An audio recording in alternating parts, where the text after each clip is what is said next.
नमस्कार सगळ्यांना, शुभ सकाळ. सकाळची वेळ सकाळच्या 6:30 वाजलेल्या त्या आणि आज सकाळचा आभाळ आले भरून विजायला होते. ते बारीक बारीक चालू आहे पावसाची.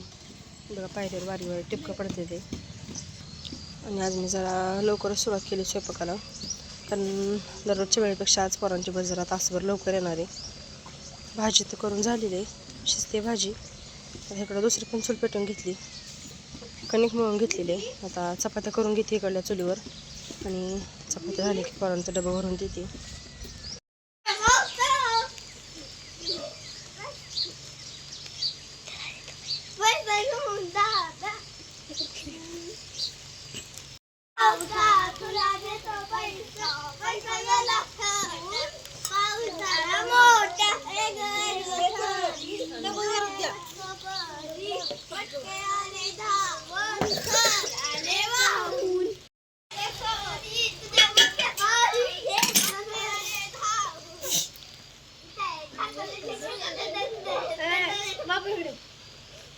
आता इथं मी पोर्चमध्ये बसून लाटते चपात्या, आणि खाली भाज्या चालू आहे. त्या बारीक बारीक चिरचिर येते, त्यामुळे वरी बसून भाजते मी.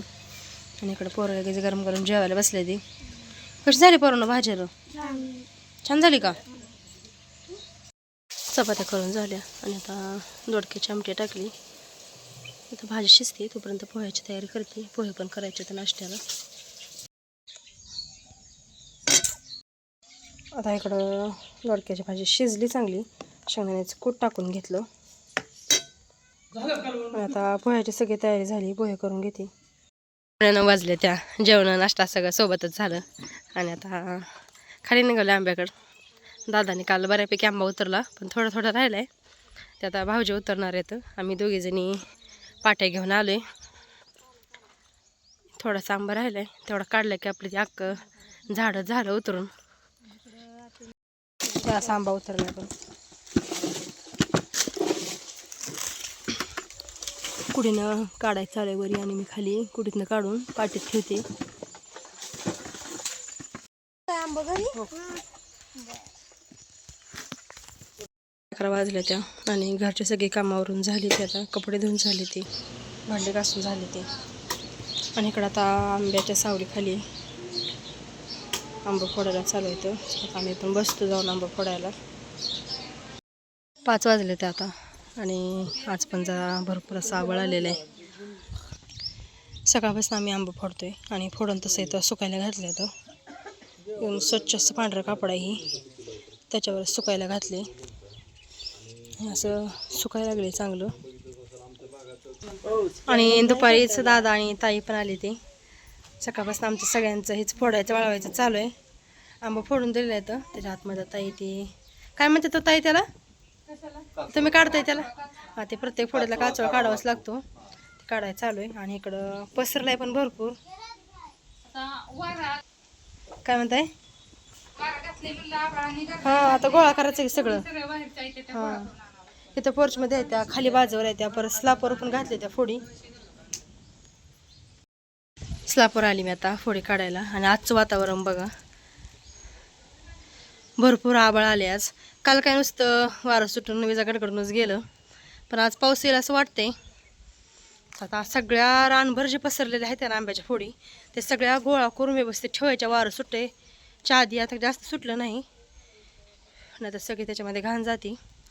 दादाची आणि ताईची पण आता चालू आहे आवरून जायची तयारी. इकडं आता ताईंनी कालचं घातलेलं लोणचं आणले बाहेर हलवायला. आणि लोणच्याचा आपला कलर बघा किती मस्त आला एकदम. आणि कलर नाही, गंध तर कुणाला तिकडे येणार नाही. ते वास कसं जाईल मोबाईल मधनं? आमच्या तोंडाला तर पाणी सुटलं. इकडे सगळ्यांची तोंड बघा. आमच्या बापूच तोंड बघा. बापू वास येते का नाही छान? दे बापूला खायला लोणचं. हात घाल नका त्यात. नाही नाही, बोलता नाही हात कुणीच लावायचा नाही. डेऱ्यात घालायचं म्हणलं डेर ना, आणलं का नाही? ही बघा हलवायसाठी आपण ह्यात ठेवले. मुरायला आपल्याला डेअर तर ठेवावं लागेल.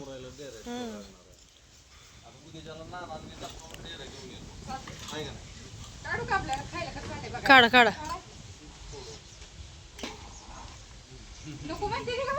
नको कशाला म्हणून कोण, एवढा छान वास आल्यावर.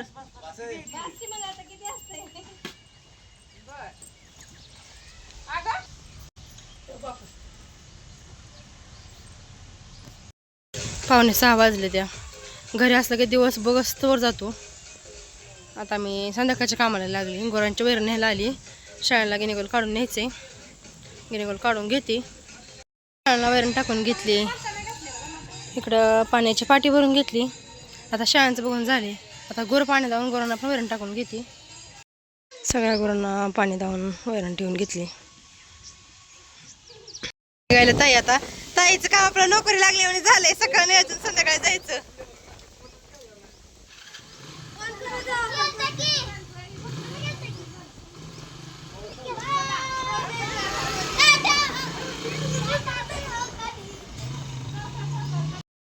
आता चुली पेटून घेतल्या त्या. स्वयंपाक करायला लागले. दोन्ही पण चुली पेटवले त्या. एक भाजीला आणि एक चपात्याला. पलीकडल्या चुलीवर आता मी भाजी करून घेते. आमटी करायची त्याच्यासाठी पाणी गरम करून घेतले. आमटी करायची वांग्याची.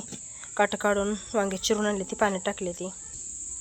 आणि इकडं खलबत्त्यामध्ये वाटण करून घेतले. ही खोबरं लसूण आणि कोथिंबीराचं. आता आमटीला फोडणी देऊन घेते. जिरे मोहरीची फोडणी देऊन घेतली. वाटण टाकलं. आता काळा तिखट टाकते आणि व्यवस्थित हलवून घेते. सगळं परतून घेऊन त्याच्यामध्ये आता वांगी टाकली ती.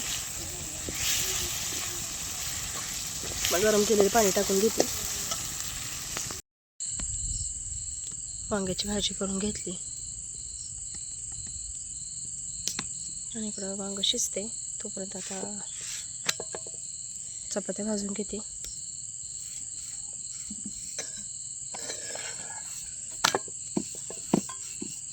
दोघेजण मिळून करायला लागले चपात्या आता. कारण जरा वारं सुटले आज. त्यामुळे म्हटलं ताईंना भाजू लागाव्या चपात्या. दोघींनी केल्या म्हणजे पटकन होतील. आणि दुपारला जेवण केली नाही ती. त्यामुळे भूक पण भरपूर लागली. झालं की गरम गरम लगेच जेवायला बसायची. चला मग आता करून घेतो सगळ्या चपात्या. तोपर्यंत वांग पण शिजते आपलं. स्वयंपाक करून झालं आहे. आणि मस्त असं जेवणाचं ताट वाढून घेतले. गरम गरम चपाती भाजी आणि सोबतच आपलं बनवलेलं आंब्याचं लोणचं. मस्त बेत आहे आजचा जेवणाचा. या सगळ्यांना तर जेवायला आम्ही पण जेवण करून घेतो. जेवणं झाली आणि भाऊजींनी गावात नाही तर आईस्क्रीम आणली. त्याच्यात आता सगळ्यांची आमची आईस्क्रीम पार्टी चालू आहे जेवणानंतर. चला आता उद्या भेटूया तशाच एखाद्या छानशा आणि नवीन ब्लॉगसोबत. धन्यवाद.